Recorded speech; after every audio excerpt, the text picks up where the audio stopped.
muchachos? Espero que se encuentren muy bien. Bienvenidos a sus clases de CETEC de la asignatura de Ecología. En esta lección, que es nuestra lección número 1, vamos a conocer varios aspectos de la ecología, ya que, la ecología es una rama de la biología, mas no es lo mismo, pero sí tiene mucha interacción y mucha relación con la biología, sobre todo cuando estamos hablando de interacciones de los seres vivos con su ambiente. En esta lección, que es la número 1, vamos a conocer los factores que estudia la ecología y como tal también los conceptos básicos que existen dentro de esta rama biológica. Está muy padre, de hecho, se le considera una de las ciencias, prontamente se le considera una de las ciencias futuristas, ya que su aplicación es necesaria para continuar la vida. Por lo tanto, al final de esta lección vamos a identificar los diferentes tipos de ecosistemas y cómo los factores bióticos y abióticos se relacionan entre sí. Bien, vamos a definir lo que es ecología. Muchas veces relacionamos ecología con estar cuidando el ambiente, estar cuidando las plantas, los animalitos, y sí son aplicaciones, pero no nada más es el cuidado de la flora y la fauna. Lamentablemente también tenemos que abordar los aspectos negativos que se ven en la ecología. Sin embargo, podemos definirla como el estudio de las interacciones de los organismos en su ambiente físico. Es por eso que también el aspecto de contaminación, plagas, se ve muy orientado o se ve relacionado en cuanto a ecología. También va a explicar cómo el ambiente abiótico y biótico afectan a los organismos, es decir, nuestro estilo de vida en una cierta área geográfica, con los animales, cómo interactuamos, esos procesos de reproducción, de fotosíntesis, de nutrición también afectan en nuestro estilo de vida. La urbanización, relaciones exteriores, relaciones económicas que dentro de todo afectan el comportamiento de un ecosistema. Y obviamente al afectar a un ecosistema, pues también afectan a nuestra vida, técnicamente. Entonces, esto es la definición de ecología y vamos a entender un poquito de esto de qué son los factores abióticos y qué son los factores bióticos. Bien, los factores abióticos son los que no representan como tal vida dentro de un ecosistema. Un ejemplo, la velocidad, el pH, el aire, el agua, porque yo sé que siempre relacionamos a la vida con el agua. De hecho, hasta nos lo dicen nuestros doctores, que siempre estemos tomando agua, o incluso los medios de comunicación siempre nos dicen que es bueno tomar 2 litros de agua, etcétera, etcétera, ¿no?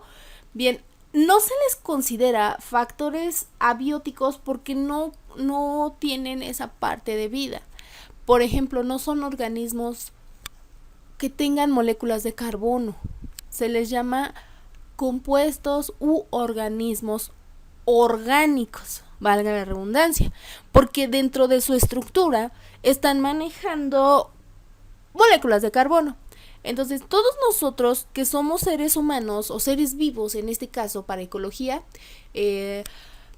vamos a tener moléculas de carbono y nuestras principales moléculas de carbono pues son los llamados bioelementos, por ejemplo, o los oligoelementos, por ejemplo el carbono, que es la fuente principal. ¿Y de dónde obtenemos ese carbono? Lo obtenemos de nuestra dieta de glucosa. Aunque las plantas también manejan cierto tipo de nutrición, en los seres vivos, por ejemplo los animales y los seres humanos, manejamos muchas cantidades de azúcares. Y no me refiero al azúcar que tenemos en casa, con la que preparamos pues nuestro café, nuestras malteadas. No tanto esa, porque sí, a pesar de que es un azúcar, es saturada. Sin embargo, la molécula principal para nosotros pues es la glucosa.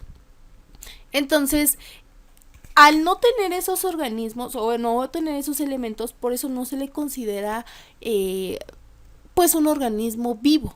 El aire sí tiene concentraciones de carbono, pero muy poquititas, se le llaman trazas. Entonces también no se le considera como tal un factor biótico, pero es el abiótico. Entonces, como nos dicen aquí, son los factores que no tienen vida, como luz, agua, aire, suelo, temperatura, altitud, latitud, salinidad. Sin embargo, ayudan al fortalecimiento o al proceso de la vida de otro ser o de lo que llamamos factores bióticos. Aquí podemos poner de ejemplo a los factores abióticos que tenemos ahí donde está esta especie de velocímetro que mide la humedad, de hecho. Aquí, por ejemplo, al chico que está en las montañas es la latitud, altitud también. Aquí es donde tenemos el pequeño tubo de ensayo. Estamos midiendo pHs. Los pHs son, por ejemplo, o el pH, mejor dicho, es el porcentaje o la cantidad numérica que nos va a decir si un organismo o si un compuesto, una mezcla es muy ácida o muy alcalina, ¿vale? Entonces, vamos a ir observando esos pequeños detalles durante nuestras clases, porque de hecho esa salinidad, ese pH son puntos clave para la ecología. También podemos obtener, por ejemplo, aquí las piedritas que tenemos nos indica la salinidad y el suelo. También cierta temperatura, la acción de los minerales. Los minerales no son propiamente orgánicos, sin embargo, pues sí manejan o ayudan a la vida orgánica. Tenemos, por ejemplo, la luz solar en el bosque. Sí nos brinda energía y en específico a las plantas, porque a las plantas pues obviamente de aquí obtienen pues la energía por medio de la fotosíntesis. Y a pesar de que nosotros no somos organismos como las plantitas, nosotros también realizamos una especie de fotosíntesis, porque cuando tú estás enfermito o algo así, ¿qué es lo que te dice, no? Y sobre todo cuando tenemos gripa, necesitas luz, necesitas sol, porque te irradia esa energía y de alguna manera te transmite calor. Entonces, cuando a lo mejor estamos teniendo gripa o algún padecimiento así, siempre lo derivamos con el frío, ¿no? Y sí, con la luz del sol sí nos podemos sentir un poco mejor y nos ayuda a nuestro organismo. Y obviamente también el aire y el agua. De hecho, el agua es el componente básico para la vida. Sin agua nosotros no podemos vivir. De hecho, si tú no consumes agua en 4 días, automáticamente mueres, aunque el agua no propiamente la obtenemos de ser líquida, ¿no? También al consumir frutas, al consumir ciertos alimentos, podemos obtener ciertas moléculas de agua que nos van a ayudar a hidratarnos. Sin embargo, no es la misma cantidad que obtenemos, por ejemplo, de una sandía a tomar 1 litro de agua purificada. No va a ser la misma proporción. Entonces, por eso los doctores nos recomiendan que tomemos al menos 2 litros de agua.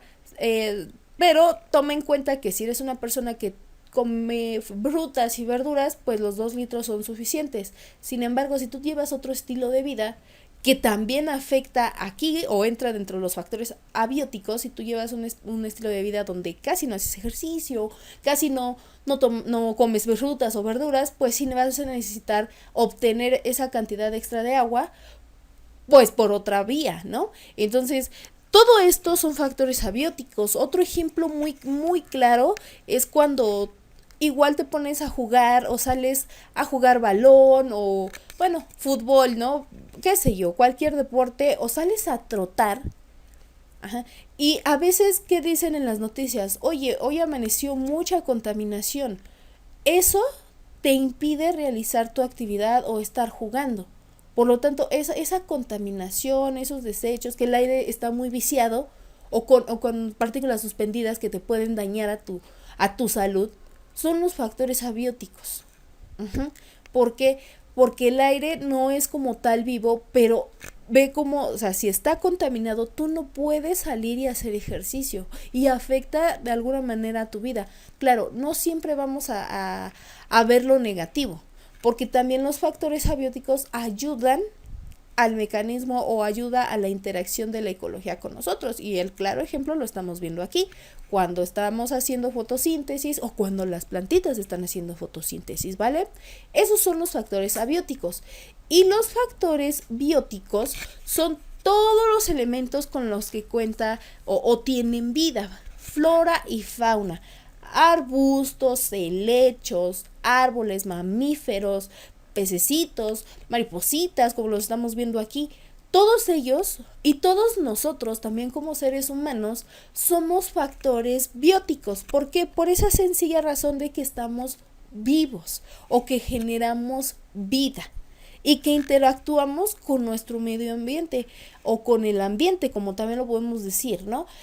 Por ejemplo, aquí tenemos, todos están conviviendo en esta imagen, pareciera una imagen sacada de un cuento, pero no, sí se llega a dar el caso de que de la convivencia cerca del agua, que parece que es una ley que se establece que mientras estén bebiendo agua no se van a atacar. Y sí se ha dado y sí se ha presenciado en ciertos documentales, sí está esa nota, donde no se atacan los animales, y aunque se atacaran, es totalmente normal, porque ese es instinto, así es la convivencia, así se hace el equilibrio de las especies en entornos como estos, como en su ecosistema. Aquí vemos un clima medianamente tropical, húmedo, agradable, y nadie, nadie, en la imagen no podemos observar que se estén peleando, ¿o sí? No se están peleando, no se están acechando, están conviviendo. Y aparte, si pudiésemos sentir la imagen, espero que dentro de algunos años se puedan hacer eso con el adelanto de la tecnología, pero podemos intuir de que existe una atmósfera, hay luz solar, hay posiblemente brisas, y eso es lo que son los factores abióticos interviniendo sobre la convivencia de los factores bióticos. Entonces, eso es, factores abióticos sin vida y factores bióticos con vida. Factores abióticos es por lo general condiciones físicas, y los factores bióticos son animales, organismos, plantas, etcétera, etcétera. Ok, vamos a continuar con esta clase. Bien, en un ambiente físico como el que acabamos de ver hace un ratito, se presentan ciertos grupos para poder llevar una especie de equilibrio. Vamos a empezar con el individuo, que obviamente los individuos son la parte más pequeñita de una población. Ejemplo, tú vives en la Ciudad de México. Vamos a poner un ejemplo así. La Ciudad de México es una población. Y el individuo podría ser, no sé, la colonia Roma, porque es una pequeña parte de la población. Ahora, vamos a hacerlo un poquito más pequeñito. Tú vives en una colonia, que abarca aproximadamente 10 cuadras, ¿no? Esa es tu población. El individuo vas a ser tú. Cada uno de los vecinos que viven en esa colonia son individuos, que obviamente el conjunto de individuos van a transformar o van a hacer una población. Y la población es ese grupo de organismos de la misma especie que habita en un lugar determinado. Vamos a verlo así como lo está poniendo la imagen. Tenemos al individuo, que es un pajarito, y su población pues es toda el conjunto de los pajaritos, ¿no? No podemos poner, por ejemplo, un pajarito con una población de patos, o un pajarito con una manada de lobos, porque no son de la misma especie, ¿vale? O por ejemplo, un pajarito con toda una familia de seres humanos. No, porque cada uno tiene que ir con su especie. Eso es individuo y población. Ahora, la comunidad es el conjunto de diferentes poblaciones en un área determinada. Por ejemplo, hay millones de especies de pajaritos. Tenemos petirrojos, tenemos los pajaritos que siempre vemos en los alambres de los postes, tenemos canarios, ese tipo de pajaritos, ¿no?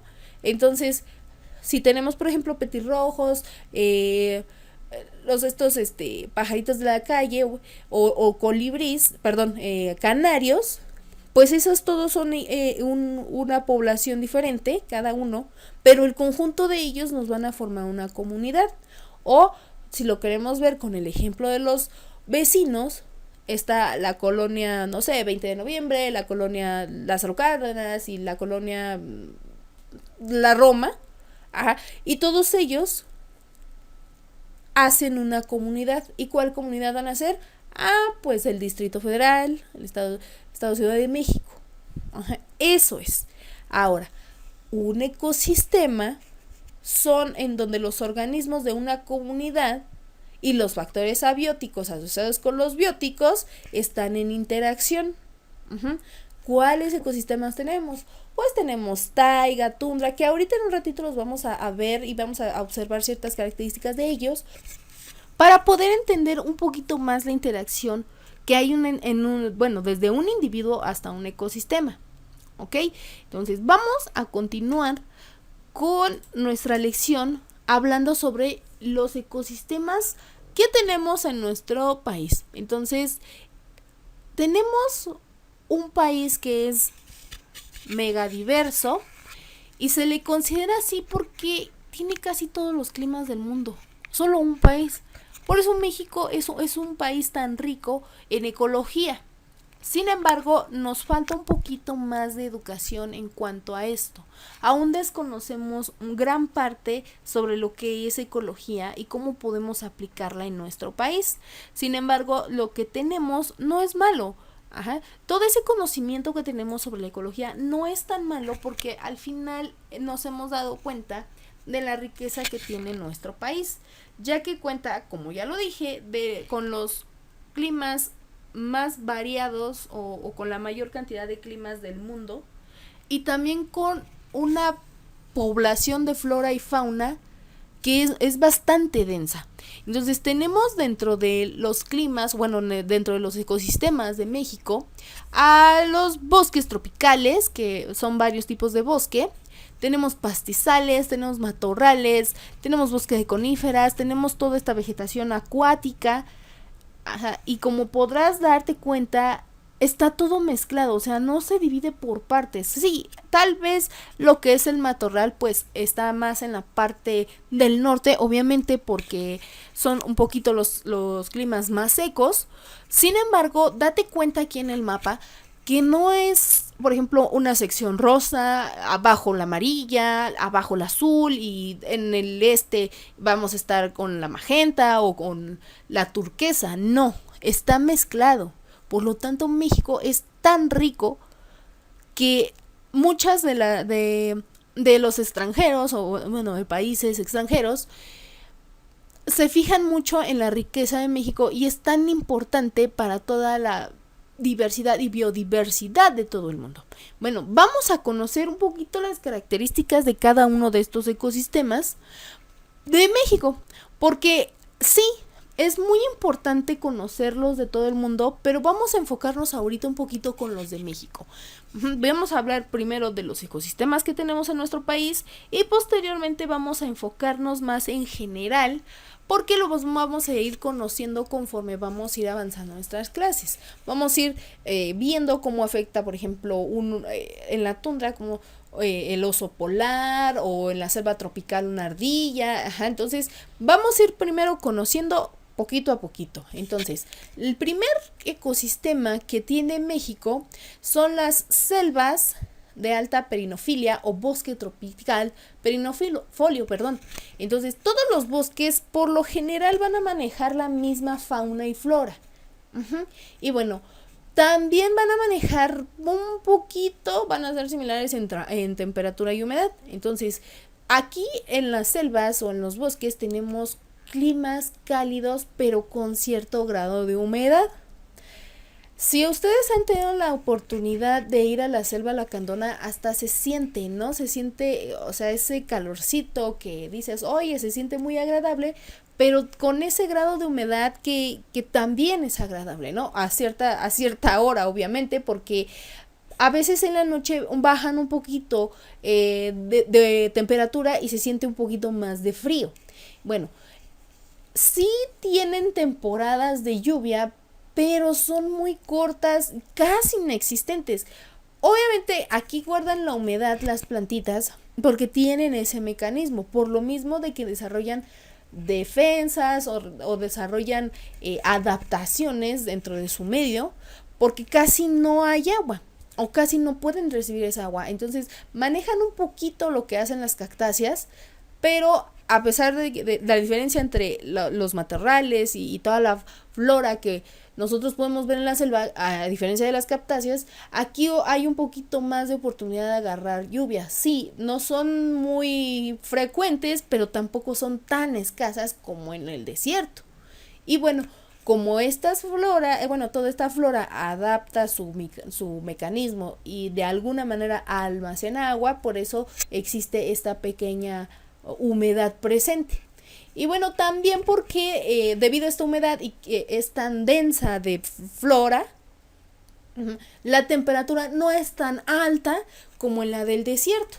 Aquí la temperatura es demasiado agradable, es entre 20 y 26 grados centígrados. Solamente que, ¿cuál es el peligro, no? Porque, no, pues 20 o 26 grados centígrados, o sea, todos nos quisiéramos ir a vivir a la selva. Sin embargo, pues está el riesgo latente de depredadores, animales venenosos, hasta flora venenosa, que hacen un poquito complicada la vida de los seres humanos en la selva. Que aclaro, hay algunas personas que se adaptan a estos ecosistemas y bueno, ya saben, ¿no? Pero es eso, se adaptan y eso es uno de los principios de la biología. Por eso yo te decía que la ecología se relacionaba mucho con la biología, porque la adaptación es algo que entre Darwin y Lamarck estuvieron investigando, donde se hizo ya después el concepto de selección natural, y obviamente la adaptación, la evolución están muy presentes en los ecosistemas. Y bueno, por eso es que algunas personas sí se adaptan a vivir en este tipo de ecosistemas. Y bueno, ¿dónde está distribuida la selva? En este caso la selva perennifolia en nuestro país, pues va a ocupar desde la región de la Huasteca, en San Luis Potosí obviamente, hasta partes de Hidalgo y Veracruz. Sin embargo, también toca un poquito más hacia el sur, que es lo que es el área de Campeche y Quintana Roo. Aclaro, no es todo el estado, pero sí ciertas zonas. Incluso va a abarcar de Oaxaca a Chiapas y Tabasco, ¿no? Entonces, sí hay una gran extensión de este tipo de selva en nuestro país. Ahora, vamos a ver otro tipo de selva, que es la selva mediana. Y obviamente, si te das cuenta, en comparación a la otra selva, esta es un poquito más cálida y a la vez un poco también más fría. Ajá. Bueno, en general, como dice aquí, se tratan de bosques más densos, por eso a la vez de que es un poquito más cálida, también se hace un poquito más fría, porque de hecho sus temperaturas, como dice aquí, van de 0 a 28 grados centígrados. O sea, en la noche puede que haya esa presencia de frío, que es el frío o el 0 en grados centígrados, que de hecho ya cuando no hay 10 grados, 5 grados, pues sí se siente un poquito de frío, bueno, mucho de frío, ¿no? Pero imagínate ya los 0 grados, entonces sí ya hay presencia de hasta de neblina incluso. Hay mucho frío y puede que también exista la presencia de cierta precipitación cuando está o amaneciendo o cuando ya son altas horas de la noche. Y bueno, dentro de esta selva vamos a encontrar árboles y fauna y flora muy característica de México, que es la parota o el guanacaste o también el cedro rojo. Sin embargo, también existen árboles que son muy comunes aquí en lo que es el centro del país, como el ficus, las lianas y las epifitas, ¿no? Los ficus son muy característicos de México, son también muy comunes en toda la región centro, central, bueno, en suroeste más o menos de nuestro país, y son árboles que son frondosos y un poquito altos. Ajá, en comparación de, por ejemplo, los cedros, pues sí están un poquito más chaparritos. Sin embargo, aún así pueden abarcar una gran extensión de sus sombras o su copa. Ahora, ¿dónde está la distribución de esta selva en nuestro país? Va a agarrar desde Sinaloa hasta la costera de Chiapas, ¿vale? Va a ocupar una pequeña extensión de Yucatán y de Quintana Roo y obviamente de Campeche, pero sin embargo existen algunas zonas que están un poquito aisladas en Veracruz y Tamaulipas. Si te das cuenta, está como que agarrando un poco las zonas costeras, pero sin llegar hasta al mar. ¿Por qué? Porque obviamente en el mar hay una diferencia de presión y de atmósferas que no serían viables para la flora y la fauna que habita aquí. Ahora, en las selvas vamos a encontrar también pues flora como el mapache, cuatí, armadillos, que son característicos o son animales muy, muy representativos de México, ¿no? Entonces, esos son las selvas medianas y vamos a continuar con otro tipo de ecosistema. La selva baja. Ya nos fuimos con la selva alta, la selva baja, la selva media, ahora vamos con la selva baja. Entonces, son características de regiones muy cálidas. A diferencia de las otras que eran un poquito más agradables, esta, aunque sea 1 grado centígrado, sí se siente la diferencia de calor. Entonces, tienen temperaturas que oscilan de entre el 20 a 29 grados centígrados y las especies que se encuentran aquí marcadas son el copal y la ceiba, también el pachote y también algunas especies de cactus, porque ya hay alguna presencia ahí de calor, poquito, pero hay más calor. Entonces, en ese tipo de bosques o selvas ya hay presencia de cactus o de una familia de las cactáceas muy pequeñitas o no tan frondosas, con estas características que encontramos con las cactáceas. Entonces van a tener formas columnares, estos cactus, por lo tanto la altura va a ser un poquito muy diferente de las cactáceas que encontramos en el desierto. Ahora, ¿dónde se van a encontrar? ¿O dónde está esta selva baja? La vamos a encontrar en grandes extensiones de Sonora, no llegando, ahora sí que colindando con el desierto, pero de hecho podemos hacer esta analogía. Estamos viendo que ya hay más presencia de calor, por lo tanto ya hay presencia de cactáceas, y Sonora se caracteriza por ser un estado donde existe la presencia de matorrales, de desierto, y ves cómo se va como que disipando o se van convirtiendo los ecosistemas un poquito más secos, o sea, van avanzando y van aumentando de calor. Entonces, esa es la característica de las selvas, o sea, como que se van disipando. Y es por eso que encontramos la selva baja en Sonora, en Chihuahua y en Chiapas. También un poquito ahí encontramos en California Sur, en Baja California Sur, en Tamaulipas y también en San Luis Potosí, aunque también hay presencia de ella en Veracruz. Bien, vamos a continuar con lo que es el bosque espinoso. Bueno, en su mayoría, como lo dice aquí, está compuesto de árboles espinosos, como el mezquite, el quisache, el tintal, palo blanco, cactus otra vez y el cordón.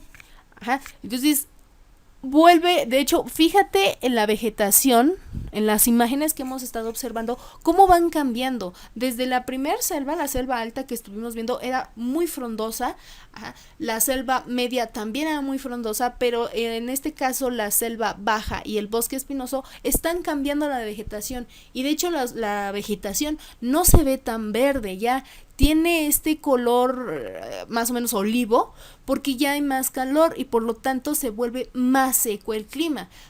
Va aquí a variar la temperatura, que va a estar dentro de los 17 a los 29 grados centígrados, pero aquí en el bosque espinoso hay una característica fundamental.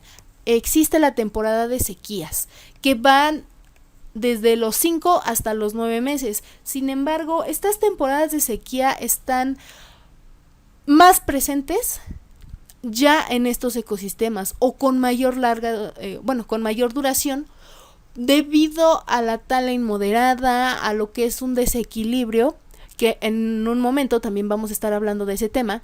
Así que es fundamental que no se realicen fogatas en este tipo de ecosistemas, porque es lo que da pauta a incendios forestales y, como lo hemos estado observando en los últimos meses o en los últimos años, pues ya hay más presencia y es más difícil apagarlos. Entonces te recomiendo que si tú vas al bosque, bueno, a este tipo de ecosistemas, y por qué no vas a pasarla un rato bien con tu familia, con tus amigos, procura no ocupar ninguna fuente de calor, o no, al menos apágalas bien, porque si de por sí ya es sequía y el ecosistema se presta para este tipo de accidentes, vamos a evitarlos, ¿vale? Entonces, ¿dónde lo vamos a encontrar al bosque espinoso? Pues lo vamos a encontrar en la Huasteca, en Tamaulipas obviamente, en San Luis Potosí y en Veracruz, a la hora de visitar este tipo de ecosistemas. Bien, vamos a continuar con el siguiente, que es el matorral. El ecosistema de matorral, que son especies más frecuentes dentro del área de los matorrales, y bueno, están presentes el mezquital, el saguaro, el cordón, chollas, copal, entre muchos otros que son un poquito familiares de las cactáceas. Te darás cuenta aquí en la imagen que ya podemos observar lo que comúnmente conocemos como cactus o nopales, en algunas en regiones lo llaman así, porque ya aquí el ecosistema ya está provisto de más calor y menos habilidad de poder tener lluvia. Entonces, este tipo de vegetación hace o almacena agua dentro de sus fauces, bueno, en lo que es la raíz más o menos, para poder de ahí hidratarse hasta que vuelva a llover. De hecho, en algunas zonas, como en el desierto, solo llueve 1, 2 o máximo 3 veces al año. Entonces, es por eso que este tipo de vegetación guarda el agua para poderla aprovechar. Las temperaturas aquí ya son muy extremas, ya sea que durante la noche existe mucho frío y durante el día hace mucho calor. Es como ya empieza a haber aquí la presencia de lo que es el desierto, para que también lo consideres. Muchos de las personas que se van de indocumentados, y hay algunos testimonios, ven o por tratar de cruzar la frontera por el desierto y se deshidratan, buscan el agua dentro de estas de esta vegetación. Sin embargo, no toda la almacena de esa manera, dependiendo de la fauna, de la flora, es cómo la van a estar almacenando. No va a ser el mismo almacenamiento que va a tener un matorral a que va a tener un nopal, por ejemplo. Entonces, esto ya los encontramos en zonas más áridas, por ejemplo en Sonora, Monterrey.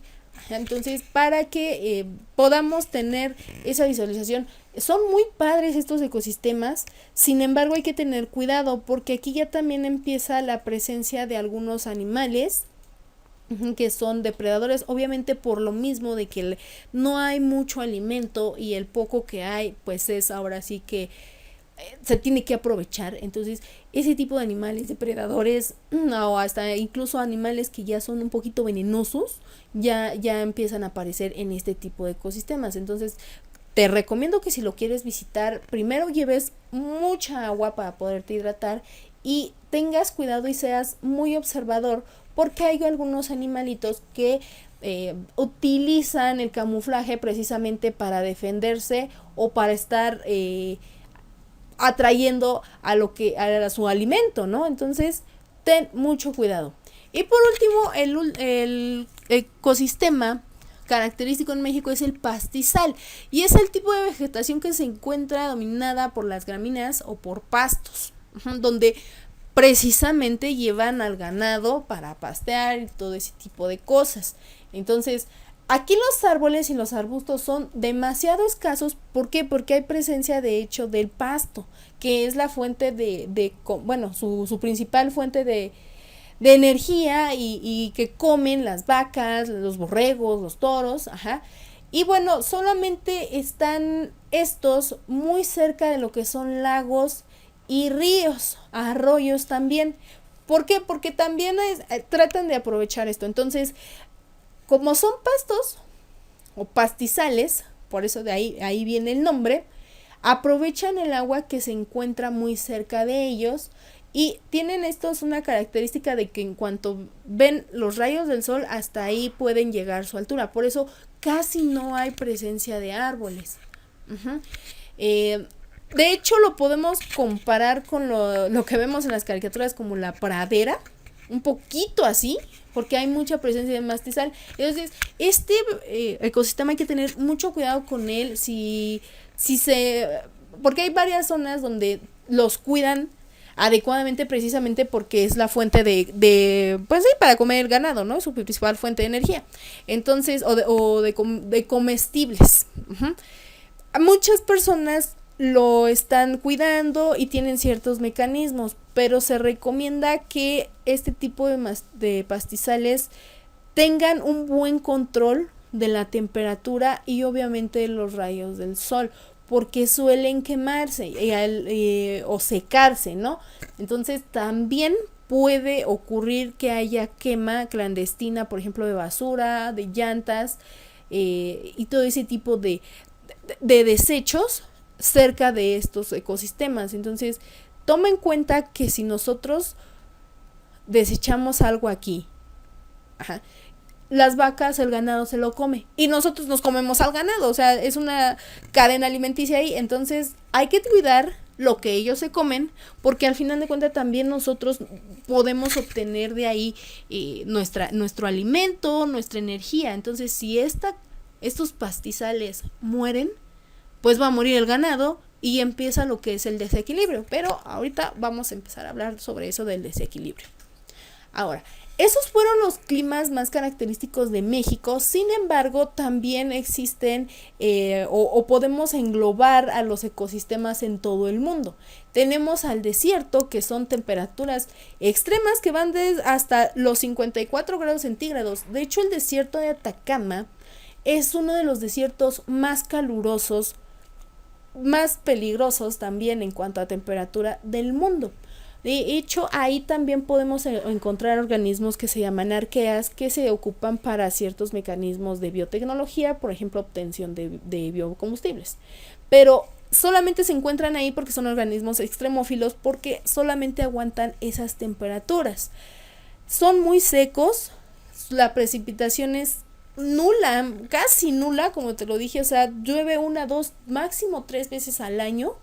El clima es demasiado cálido porque precisamente no hay presencia de agua y la flora característica de todos los climas secos, desérticos o por ejemplo una especie de sabana, bueno, no es tanto la sabana, pero sí es muy muy desértico, serían las xerofitas, los cactus y los arbustos, como lo estuvimos viendo ahorita acá en México. En la fauna pues encontramos muchos reptiles, los coyotes, que es lo que yo te estaba diciendo, o sea, no hay alimento y el poco que hay que aprovecharlo, y entonces a veces por eso los coyotes también tienen un comportamiento un poquito agresivo. Ajá.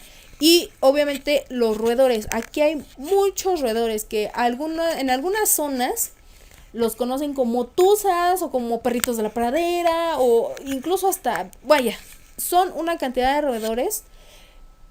¿Por qué? Porque los roedores entran a la tierra, porque para ellos es más cálido estar ahí. Sin embargo, también encontramos, por ejemplo, tarántulas, serpientes, algunos 100 pies. Entonces, esos son característicos del desierto. En la sabana es más o menos igual, salvo que a veces en la sabana se encuentran en los estilos oasis, ¿no? Pero el 90% de la sabana, pues son praderas tropicales, ajá. Aunque sea una sabana va a predominar una estación muy seca y bueno, obviamente es el contraste que hace con lo tropical. Por eso en algunas bibliografías se puede encontrar lo que son los oasis. Sí existen, pero son muy escasos. Ajá, entonces le da ese estilo o ese clima un poquito más tropical. Ahora, tenemos de biodiversidad en la sabana flora. pastos y plantas leñosas. Como fauna podemos tener arácnidos, serpientes, algunos roedores, pero son demasiado escasos. Una de las características es, o de los animales más curiosos dentro de la sabana o de estos ecosistemas, de este tipo de ecosistemas, es una araña que se llama la dama blanca. Y esa araña se esconde dentro de la sabana, dentro de la tierra, y espera a, pues sí, a seguir, a conseguir comida, pues a llevar a su estilo de vida. Sin embargo, cuando ella se ve amenazada, se hace una especie de bolita y se deja caer por toda la sabana como si fuera una pelota. ¿Para qué? Para poderse proteger de sus depredadores. O sea, en pocas palabras, se deja llevar y es así como se protege, porque su mecanismo y su cuerpo se adapta para poder huir de esa manera. Y bueno, tenemos el contraste del desierto y la sabana, que es la tundra. Es demasiado frío y los inviernos son muy prolongados. ¿Dónde lo podemos ver a la tundra? Pues en Alaska. En Alaska es uno de los países que son hermosos dentro de lo que cabe, pero de una dificultad para vivir ahí. Porque de hecho hay solamente, me parece, 2 o 3 meses luz del sol y lo demás es penumbra. Porque obviamente no llega como tal los rayos del sol como deberían y está este clima frío, o sea, no se calienta. Es por eso que los pobladores de Alaska pues se adaptan igual al frío e incluso hasta sus ciclos de sueño son muy distintos a los que por ejemplo tenemos en el Caribe. Ajá. ¿Qué hay de flora? Los líquenes, musgos y pastos, porque no hay mucha presencia del sol, entonces quedan como plantitas. Bueno, espero que conozcas a los musgos, que es lo que ponemos ahí en el nacimiento, que son plantitas o es flora que queda como aplastadita, porque no hay una suficiente luz que las haga crecer más. Ajá, entonces por eso son presencia de musgos. Y en la fauna, ¿qué hay en la fauna? Caribú, reno, zorro blanco, que de hecho son lo que cazan algunas de las tribus que todavía existen. Eso es lo que cazan para poder aprovechar tanto la piel como obviamente la carne, y en algunos puntos muy específicos, en algunas tribus hasta aprovechan la sangre también. Obviamente la ocupan como pintura, como ciertas protecciones, muy raros, o sea, ya son tribus que son muy raras, pero incluso, o sea, aprovechan lo máximo de un animal por lo mismo de que es necesario mantenerse caliente, es necesario mantenerse bien nutrido por las condiciones tan extremas que son. Ahora, vamos con un poquito más templado, que es el bosque tropical. La temperatura es poco variable, hay mucha lluvia, de hecho esa es la característica de los bosques tropicales. A pesar de que hay mucha lluvia, hay un clima caluroso, pero al mismo tiempo húmedo, por la misma presencia de la lluvia, y se vuelve un poco más agradable este bosque tropical. De hecho, muchas personas buscan este tipo de climas porque es el que más se adapta a la mayoría de las personas. Sin embargo, hay quienes prefieren el desierto, hay quienes prefieren la tundra. Pero este es el más adaptable. Y de fauna, pues podemos encontrar pájaros, serpientes, ranas, monos, y de flora, pues obviamente árboles, ficus, etcétera, etcétera. Acres, vaya, este es el clima un poco más ideal para la vida, por eso la flora y la fauna es mucho más densa en este tipo de climas o en este tipo de ecosistemas. Ahora, el siguiente es la taiga, que es el bosque de coníferas, porque obviamente se le llama así porque hay mucha presencia de estos árboles de coníferas. Ajá. El clima es un poco más frío por lo mismo de los árboles que son tan grandes y las copas pues tapan un poco lo que es el sol. Sin embargo, o sea, sí hay haces de luz que sí calientan, pero el clima es un poco más frío. Y al ser más frío, hay precipitación con forma de nieve, lo que conocemos en algunos lugares como aguanieve o el llamado chipi, que se siente frío, es eso. Ajá. Es comúnmente conocido en muchas partes de México como esto del agua nieve, pero es por eso, por la precipitación que se forma a partir de las copas de los bosques de coníferas. Ahora, la flora que va a tener aquí son las coníferas, los helechos, las orquídeas, que son característicos por ser de climas fríos. Y obviamente, como hay clima frío, pues necesitamos o se observan animales que son muy peludos o muy pachoncitos, como el oso, las ardillas, los lobos, los búhos, porque su mismo plumaje o su mismo pelaje los protege de este frío. A diferencia del clima tropical. Por eso el bosque tropical es el preferido por muchas personas. Sin embargo, hay quienes también se adaptan a lo que es el bosque de coníferas. Y por último también tenemos lo que es el chaparral, que es entre clima seco y cálido, muy frío en inviernos. De hecho, es muy chistoso porque a pesar de que ser cálido, cuando llegan las lluvias son terriblemente frías, por eso se les llama lluvias invernales, y que obviamente llegan solamente en temporada de invierno. Ahora, ¿cuál es la flora que prevalece en este tipo de ecosistemas? Pues son arbustos de grandes tamaños. Vamos a tener lo que son venados, ardillas, roedores, zorros, entonces se vuelve tan denso esto de las partes de los ecosistemas que cada uno tiene sus características y obligan a los factores bióticos a adaptarse. Imagínate tú, nosotros como mexicanos vivimos en un país megadiverso, ya lo establecimos, y es cálido en su mayoría, como ya lo pudiste observar. Imagínate tú si te vas a vivir a Rusia. Rusia es uno de los países que al menos su invierno es uno de los más crudos, entonces difícilmente nos vamos a adaptar. Necesitamos todo un proceso que nos va a obligar a llegar a esa adaptación, desde la alimentación, cuestiones culturales, deporte, el clima, todo influye para que tú puedas llegar a un ecosistema siendo un organismo externo y te puedas adaptar. Eso en el mejor de los casos, porque a lo mejor no te adaptas y te tienes que regresar a México, que sería lo más conveniente. Si tú ves que no te adaptas, pues regresa a donde sí es tu ecosistema. Eso sería un poquito tener conciencia de lo que estamos haciéndole al planeta. Ok, entiendo que en Rusia siempre ha habido mucho frío y todo este tipo de clima con bajas temperaturas.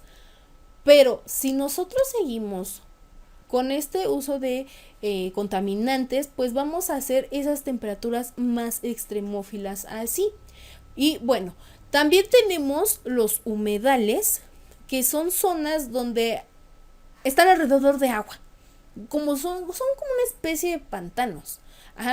En México también tenemos humedales y tenemos de estos 4 tipos, que son acuático marino, planicies costeras, pantanos de agua, y que pueden ser tanto con los bosques, muy cerca de los bosques de estos árboles que son altos, o como una parte como especie de lechitos muy chiquititos.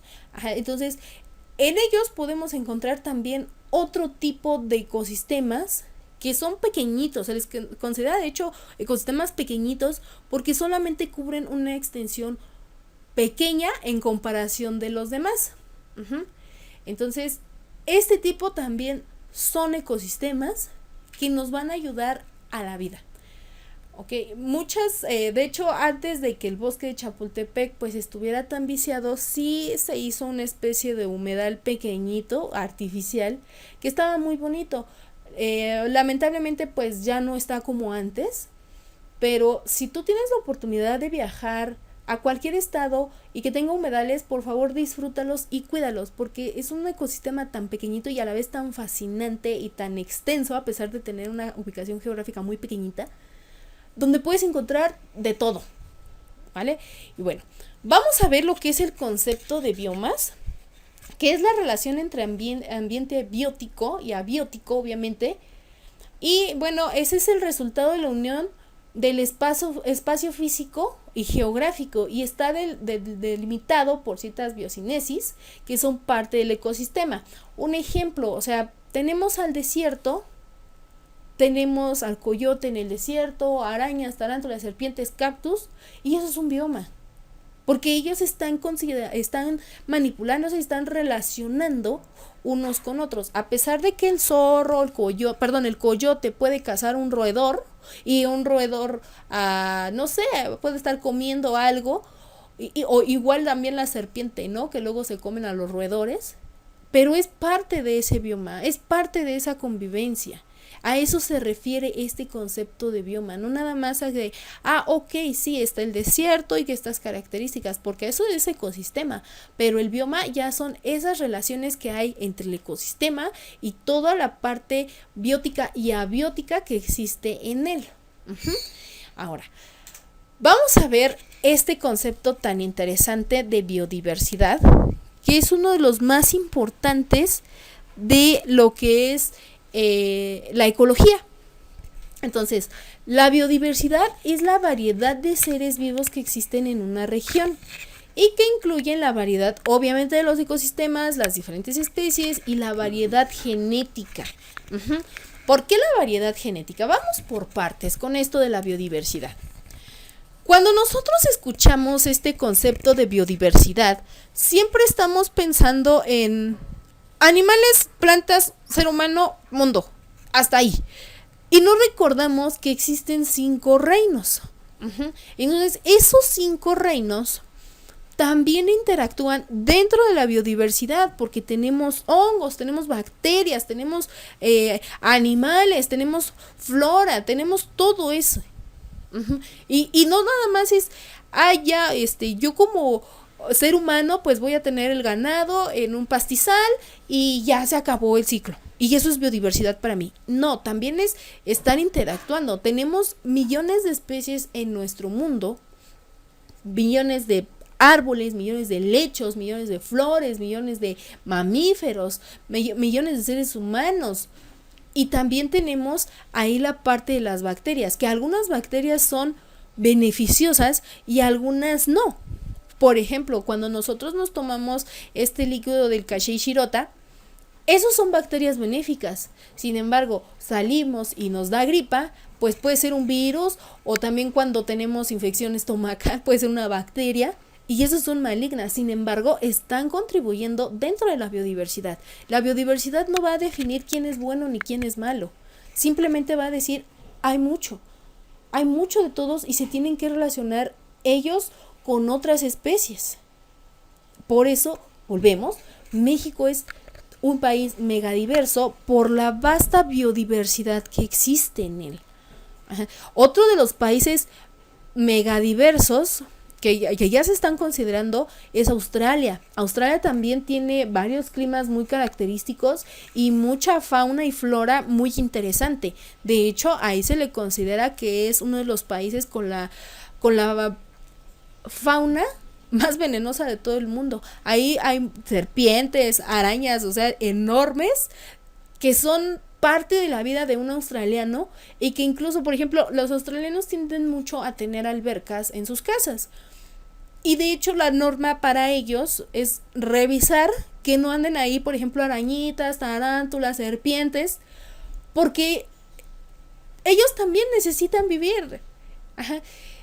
Australia tiene una parte que es calurosa, y obviamente al haber presencia de calor, porque si recordar está rodeado por mar, entonces el calor es un poquito más presencia ahí, bueno, hay más presencia de calor ahí. Entonces obviamente va a ocasionar que no nada más tú tengas calor como ser humano, también los animalitos necesitan refrescarse, y por lo general van a las albercas porque están adaptadas para un clima muy agradable.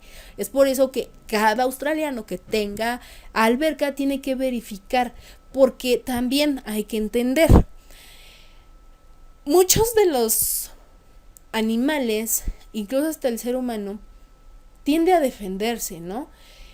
Por ejemplo, tú ves que se acerca a alguien con una actitud agresiva hacia ti, pues ¿qué haces? Estás a la defensiva y nada más estás esperando a que si me hace algo yo se la regreso. También los animalitos, también los animales, incluso hasta algunas plantas hacen ese tipo de cosas. Entonces cuando tú te acercas, tú que eres en gran extensión en comparación de una araña o una serpiente, eres mayor, pues obviamente están tímidas, tienen miedo siempre y pues se van a defender. Por eso hay que entender que tenemos que convivir como especies. No podemos estar cazando por cazar, que sí hay temporada de caza para regular un poco la población o la sobrepoblación de alguna especie, pero tampoco es estar haciendo matadero por estar matando y por creerse que yo soy el rey de la selva, ¿no? O soy el mejor cazador del mundo. No nada más es esto ecología, estar hablando de biodiversidad, porque si nosotros no nos respetamos como especie y empezamos a acechar y a cazar, se va perdiendo la biodiversidad. Y al perderse la biodiversidad, empieza a haber un desequilibrio en nuestra biosfera. O incluso aquí es donde marca un poco la variedad genética. Empieza este proceso de selección natural a escoger a quién es el más fuerte y quién es el que va a sobrevivir, y que obviamente cuando él llegue a su etapa de reproducción empiece a heredar esos mecanismos para poderse defender de lo que él sobrevivió. Ejemplo, la peste bubónica. A pesar de que era un virus que mató a gran cantidad de Europa, sigue siendo parte de la biodiversidad porque forma parte de la especie de los virus. Entonces, que el ser humano lo haya propagado por falta de higiene, eso ya fue otra historia. Pero la peste bubónica, o sea, es parte de una biodiversidad porque pertenece a los virus. Entonces, mató a mucha población de Europa.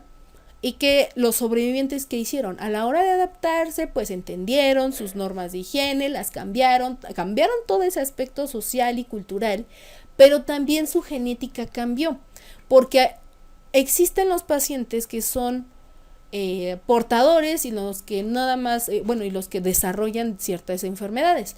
Y muy posiblemente los que fueron portadores en ese tipo de cosas o en ese tipo de pandemias, a la hora de reproducirse heredan eso que los hizo a ellos resistentes, que no los hizo desarrollar la enfermedad y por lo tanto que los hizo resistentes a ellos.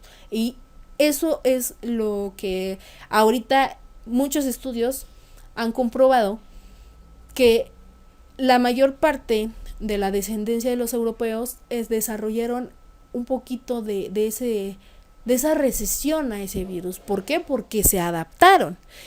Eso es a lo que se refiere la variedad también genética, ¿no? No nada más es de que, ay, soy ser humano y ya se acabó, o ay, porque tengo animales. No. Eso también es biodiversidad, incluir a las bacterias, a los virus, a los protozoos, medusas, peces, vacas, caballos, águilas, ser humano, ficus, todo eso es biodiversidad. Por eso nuestro planeta se le había considerado el planeta azul. Pero dentro de que es planeta azul y por medio de la evolución de las eras geológicas, pues fuimos adaptando diferentes tipos de clima, que de hecho la biodiversidad se considera dinámica, no es estática, se mueve, es constante, no se queda ahí fija. Porque si nos ponemos a pensar, desde que inició la Tierra era técnicamente un planeta rojo como Marte, si lo quieres ver. Y por muchos procesos que estuvo pasando, llegamos a tener esta variedad de ecosistemas. ¿Okay? A eso es biodiversidad. Sin embargo, tenemos parte de lo que es la biosfera. Y la biosfera son todos esos mecanismos donde nosotros obtenemos vida, nutrición, incluso hasta muerte. Que muchos la biosfera se caracteriza por muchos procesos, dentro de los cuales tenemos a los ciclos biogeoquímicos, que sí los vamos a ver un poco más específicos. Aquí lo vamos a hablar de manera puntual. Lo vamos a especificar en otras clases, en otro momento. Pero la biosfera es esto: estar captando energía, estarla reciclando, estando adaptándonos. tenemos el ciclo del carbono, tenemos el ciclo del fósforo, nitrógeno, hidrógeno, oxígeno, hasta incluso el ciclo del agua, que nos van a ayudar a mantener este tipo de equilibrio en la biosfera. ¿Cómo equilibrio? Pues bien, existe también el proceso de cadenas alimenticias, donde obviamente pues tenemos la parte de depredadores y que unos se comen a otros para poder sobrevivir y todo ese tipo de cosas. Sí, eso es una cadena alimenticia y que obviamente la madre naturaleza es tan curiosa que para eso estamos, ¿no? Bueno, tenemos otra vez objetivos muy diferentes dependiendo del área de estudio que estemos tomando, pero biológicamente, ¿qué hacemos? Nacemos, nos reproducimos y hay muerte. Que de acuerdo a la ley de la conservación de la energía, no existe la muerte, solamente es una transición, es un cambio de estado. Entonces, aquellas personas, animales, plantas, microorganismos que mueren, lo tomamos como alimento y en este caso, hay varias bacterias nitrificadoras que toman eso como alimento. Esas bacterias actúan, hacen su metabolismo y proveen y nutren a las plantas. Y las plantas nutren a animales, incluso también a nosotros. Y nosotros nos nutrimos de animales. Y así sucesivamente. Entonces es tanto el equilibrio que si por ejemplo uno de ellos falla, vamos a suponer, no hay bacterias nitrificadoras, no hay de dónde se nutre una planta y por lo tanto no crece y se muere, pero no hay nada que nutra a otra planta. Si las plantas faltan, no vamos a tener ni alimento a algunos mamíferos, ni nadie. Ni siquiera podríamos tener presencia de oxígeno porque haría tanto calor que serían las condiciones de vida tan extremas y que a la larga moriríamos y se terminaría esta biosfera. Es por eso tan necesario cada escalón, cada parte de la biosfera para poderla tener en equilibrio. Porque si nosotros llegamos al desequilibrio de la biosfera, pues tenemos varias consecuencias. Y es la aparición de plagas, exceso de desechos residuales, deforestación, desnutrición de hábitats y disminución de la biodiversidad, gases tóxicos, que lamentablemente en esta actualidad los estamos teniendo en mayor presencia. La aparición de plagas hace poco que empezó esta situación del COVID, pues también hubo esta presencia de plagas, ¿no? Y que lamentablemente, también el hecho de la ecología estudia un poco el aspecto cultural y que decía, no, es que ya es el fin del mundo y empezaban las creencias teológicas de cada tribu, de cada país, de cada zona a activarse y en vez de, oye, a ver, vamos a relajarnos y llegamos a una solución, nos estresamos más. Es por eso que al inicio del video habíamos comentado que sí, México es un país mega diverso, sí, es muy rico en ecosistema, pero también nos falta un poco más de cultura en el aspecto de ecología. Y tal vez no nada más México, ¿no? Sino también todo el mundo. Deberíamos de sentarnos y ver lo que realmente le estamos ocasionando al planeta, porque esto de aparición de plagas que sí son naturales, algunas son provocadas, pues no deberían de estar, porque son plagas y las plagas es un exceso de alguna especie que se va a comer lo que de por sí, está en equilibrio. También exceso de desechos residuales que ya son más frecuentes por la industrialización que tenemos como planeta. Antes no teníamos, por ejemplo, smartphones o tablets, computadoras, televisiones planas, no teníamos ni internet y la vida era un poco más pura. Y eso estamos hablando de hace unos 20 años. Ahora regresémonos a hace casi 100 años y todavía podíamos encontrar, por ejemplo, caballos que ya los estaban domesticando, que también el exceso de domesticación de ciertos animales salvajes también se pierde un poco el desequilibrio y la biodiversidad. Los gatos no estaban hechos para ser domesticados, de hecho los gatos son una especie de modificación que se hizo a través de los años, modificación genética de los gatos salvajes. o los perros de los lobos, que son los ejemplos más puntuales y más comunes en nuestra era. Entonces, todos esos desechos industriales de hidrocarburos, cosméticos, bueno, todo lo que tenga base de hidrocarburo pues se incendia, todo lo que se incendia es hidrocarburo, y la mayor parte de ellos los estamos ocupando, cosméticos, combustibles, medicamentos, frituras incluso, y todo eso, plástico, todos esos residuos de petróleo, todo eso nos están haciendo perder ese equilibrio de la biosfera. La deforestación también para el uso de, por ejemplo, del papel, de lápices, entre otras cosas, hacemos esta práctica de estar cortando árboles, o incluso para la edificación de nuevos monumentos, de nuevas unidades habitacionales, y obliga a que, obviamente, esos animalitos que dependían de esa flora, pues algunos mueran, y los que sobrevivan, pues les va a costar mucho trabajo sobrevivir.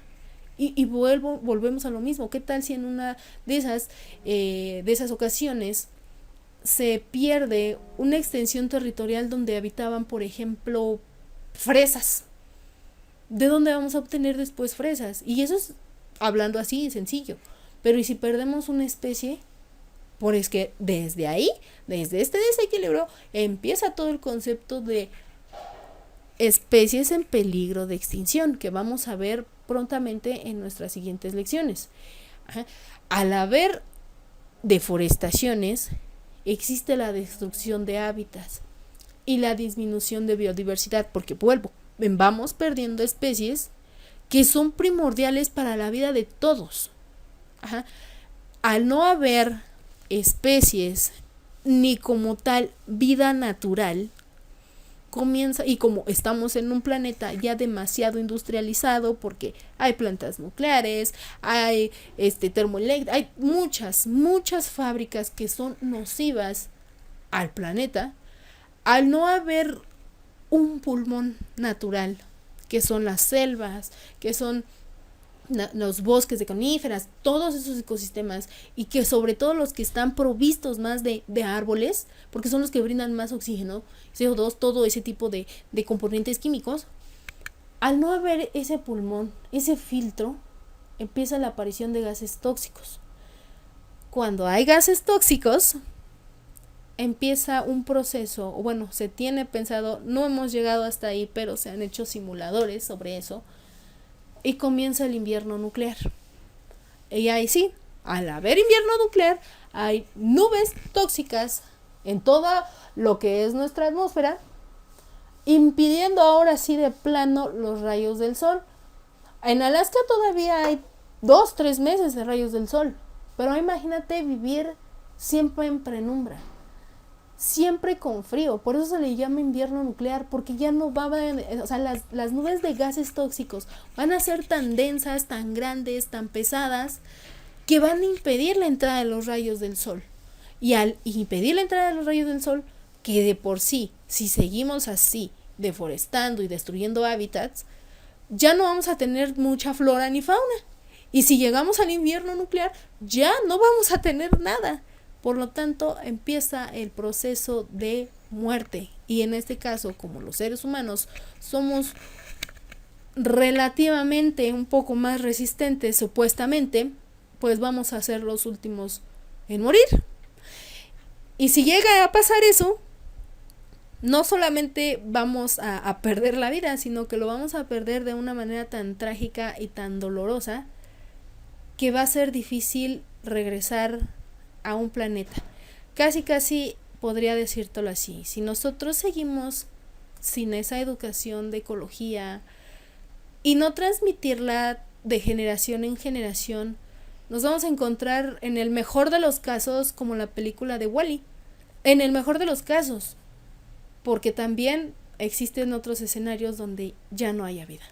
Y bueno, esto fue un pequeño concepto, fueron los pequeños conceptos de lo que es ecología, o al menos son los básicos.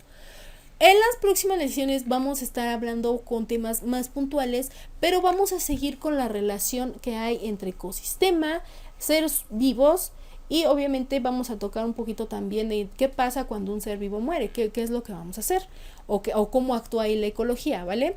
Y bueno, de mi parte es todo, chicos, espero te haya gustado esta primera lección y nos vemos la siguiente.